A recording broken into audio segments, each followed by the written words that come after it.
Ishi bila wasi na Red Relax. Jiunge na vifurushi vyetu vya Silver, Gold na Platinum na utapata dakika nyingi za kupiga mitandao yote, SMS na MB, pamoja na dakika za kupiga simu nje ya nchi. Kifurushi chako kinapoisha, una uwezo kufanya kijinunue au kijirudie chenyewe upya, huku dakika, SMS na MB zako ambazo hazijatumika zikihamishiwa kwenye kifurushi chako kipya. Si hayo tu, ukinunua kifurushi cha Red, utaweza kufurahia huduma za app ya sokoni bure, taarifa fupi za M-Pesa bure, kipaumbele ukitembelea duka lolote la Vodacom nchini, na ukipiga simu huduma kwa wateja na kuarifia ukipiga simu na kuikosa bure. Piga *149 *01 alama ya reli. Chagua Red sasa, uishi bila wasi.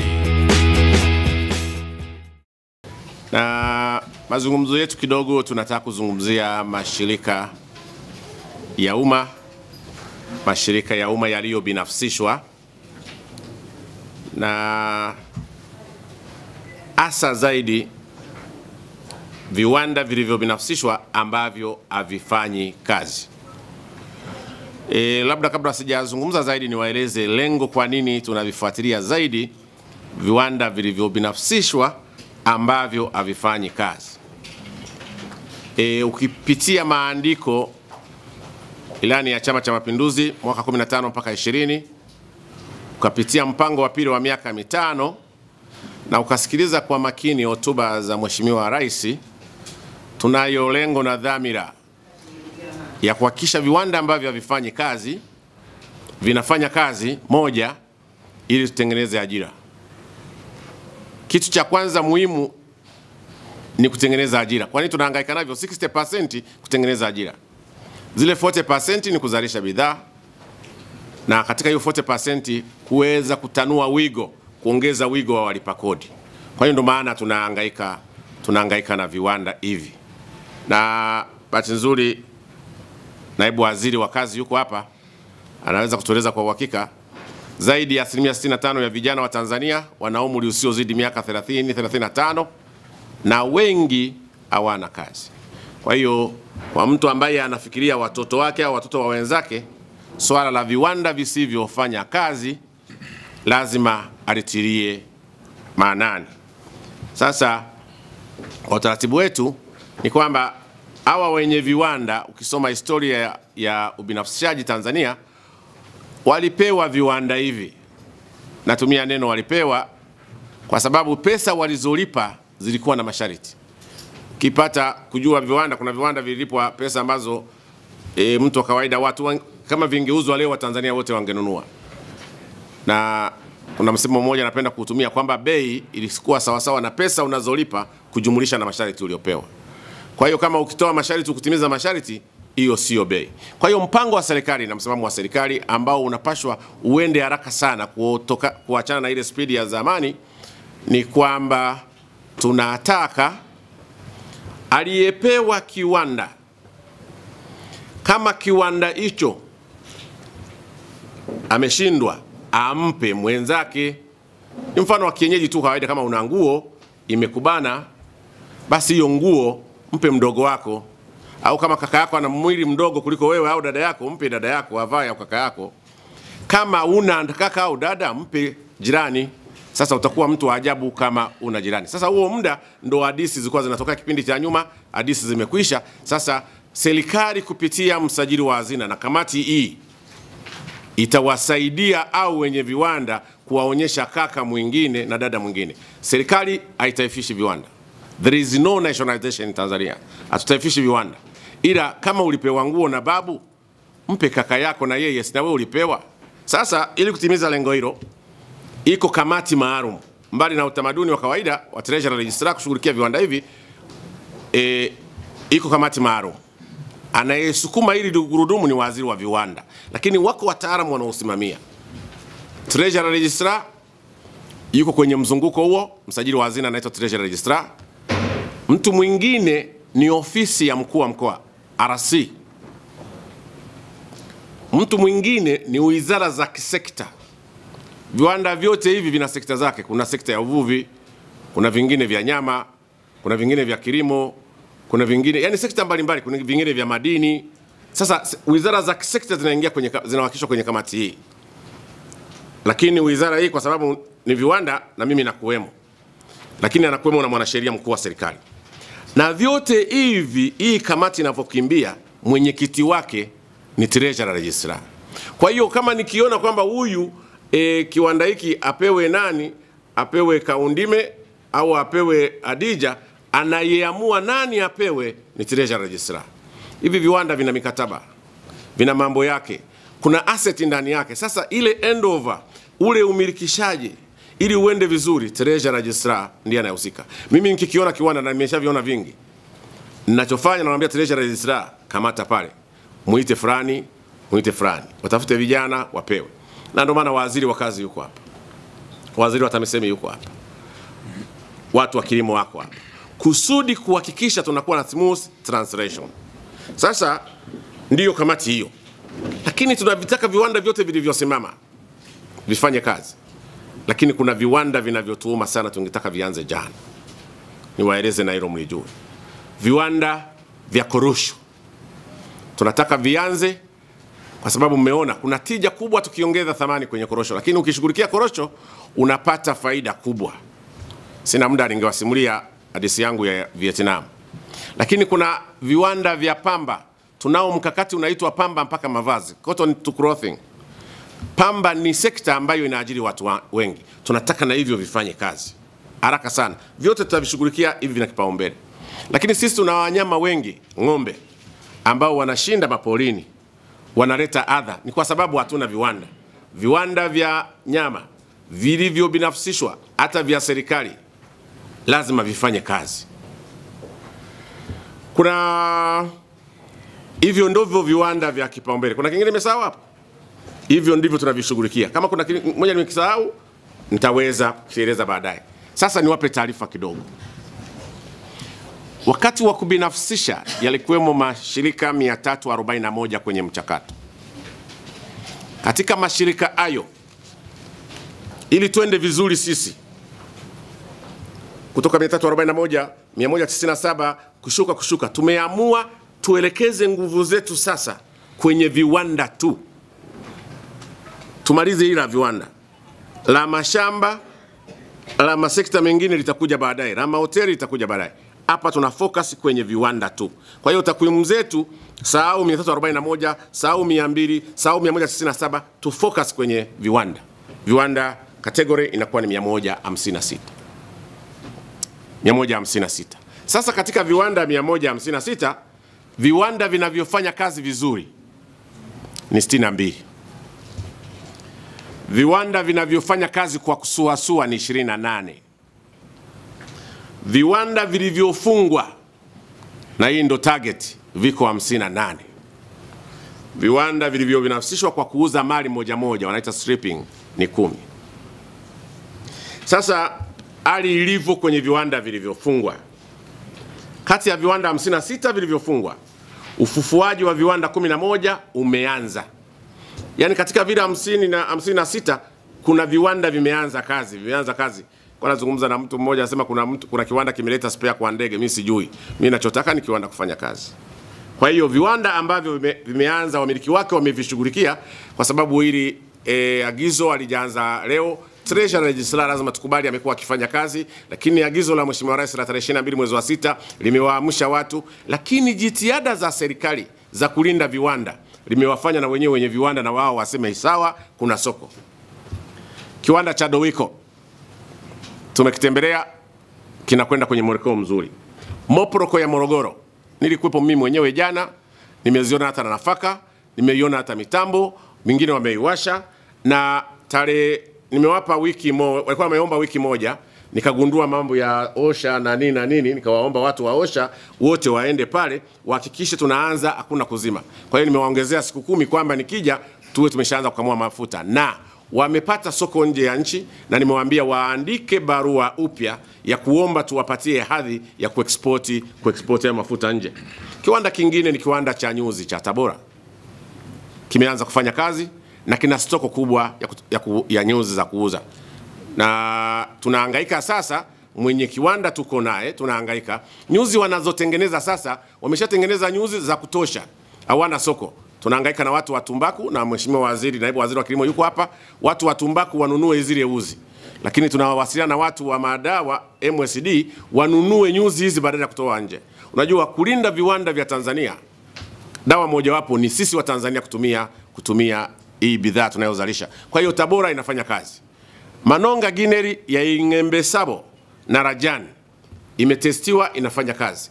Kinachofanyika sasa ni kwamba yule Ingembe Sabo ana coordinate eneo lote lile wakubali kumuuzia pamba yule mtu wa Manonga Gineri kule Igunga waweze kufanya vizuri. Viwanda ambavyo vimepata wawekezaji katika vile 56 kuna hivi ambavyo wawekezaji wenyewe wamechangamka, lakini kuna viwanda vingine vilikuwa vimesimama na tunataka vifanye kazi, viajiri watu. Tumefanikiwa kupata wawekezaji kwa mkono wa serikali, tumeweza kupata wawekezaji. Kuna kiwanda kinaitwa Morogoro Canvas. Morogoro Canvas imepata wawekezaji. Yule mwekezaji wa zamani sahau, kina mwekezaji na ni Tanzania Social Security Authority, TSSA. Mwanza Textile. Mwanza Textile ilikuwa ikufungwa, ilikuwa inasuasua, producing below capacity, imepata mwekezaji. Kile ni kiwanda ambacho tatizo lake ilikuwa ni management na mtaji.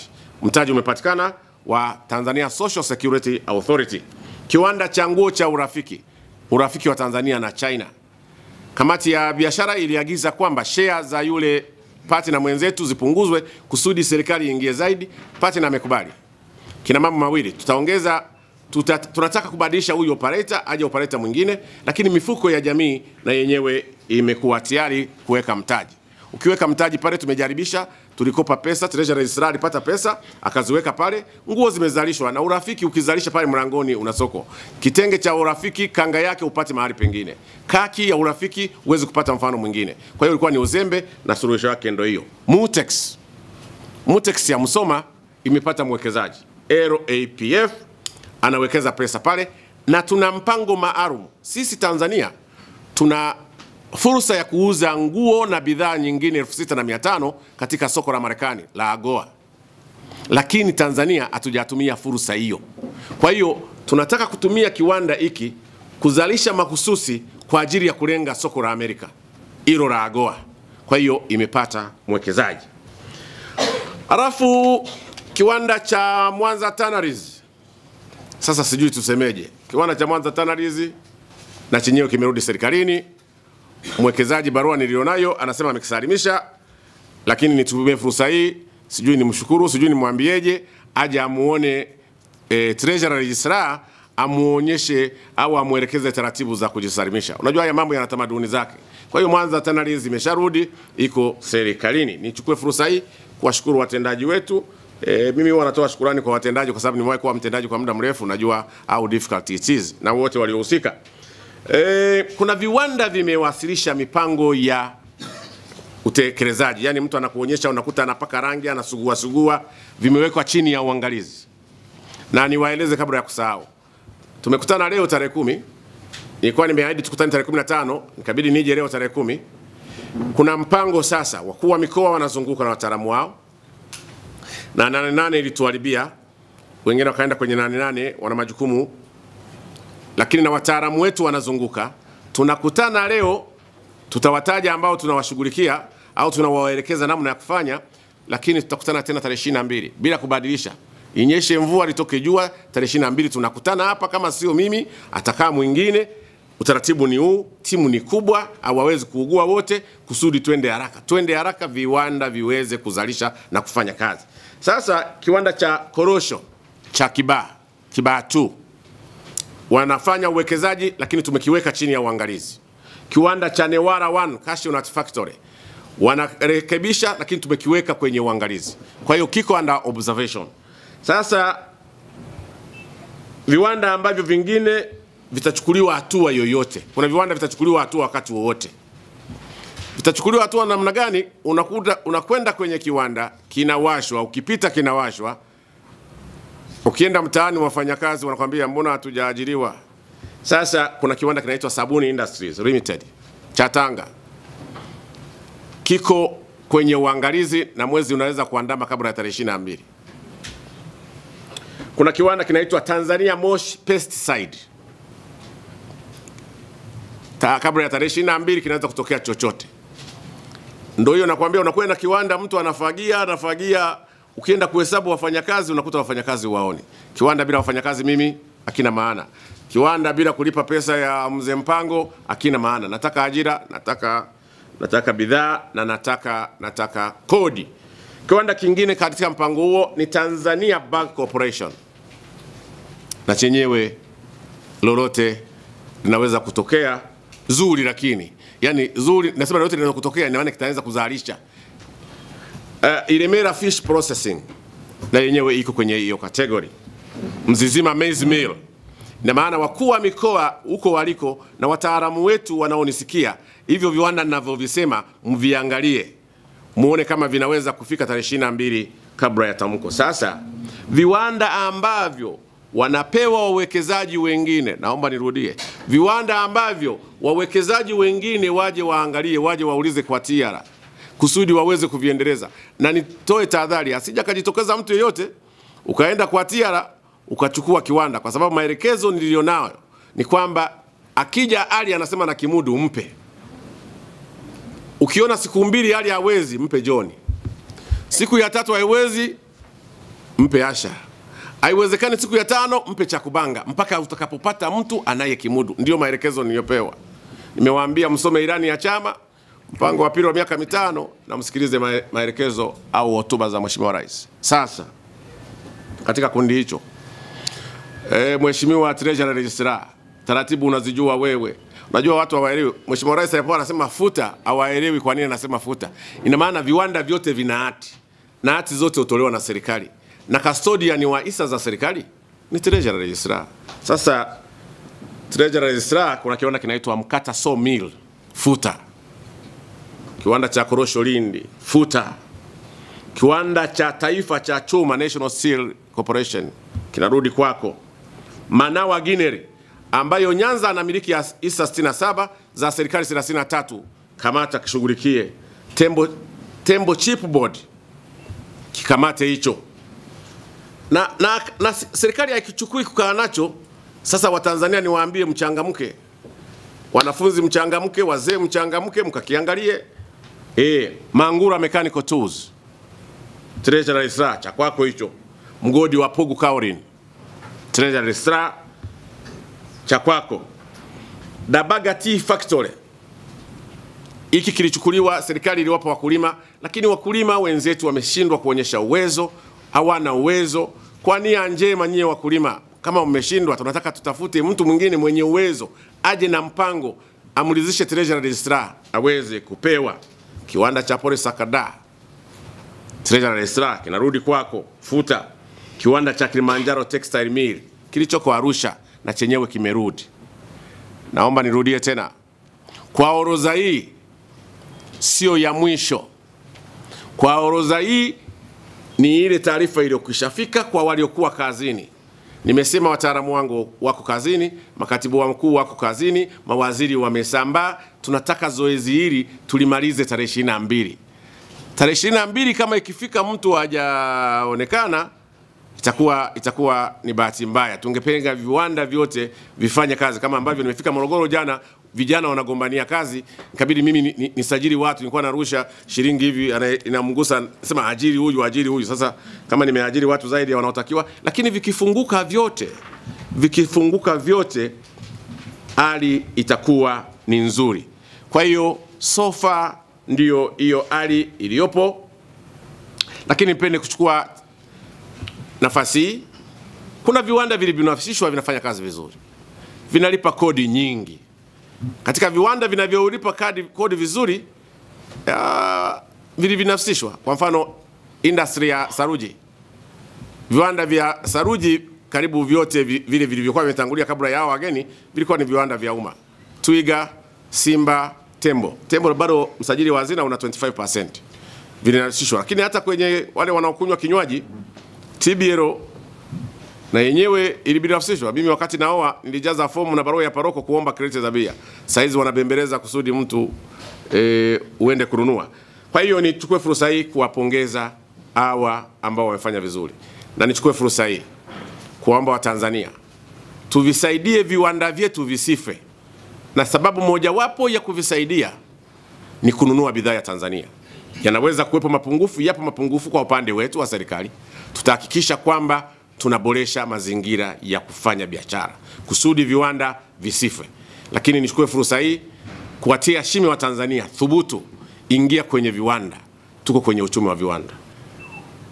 Yeyote aliyekuwa na kiwanda ambacho alikipata toka serikalini, daima awasiliane na TIARA na daima awasiliane na Wizara ya Viwanda kama ana tatizo. Ukitaka kubadilisha matumizi ya kiwanda kile, usifanye hivyo. Na ndio maana tukamwambia kwamba kuna wengine watu na watch. Kuna watu wamefanya transfer. Alikuwa anazalisha bidhaa hii, amebadilisha kwenda bidhaa hii. Ndio, nina ajira, nina bidhaa na ninapata mapato. Lakini TIARA lazima ajue, tujue kwamba sekta hii kuna production kiasi gani.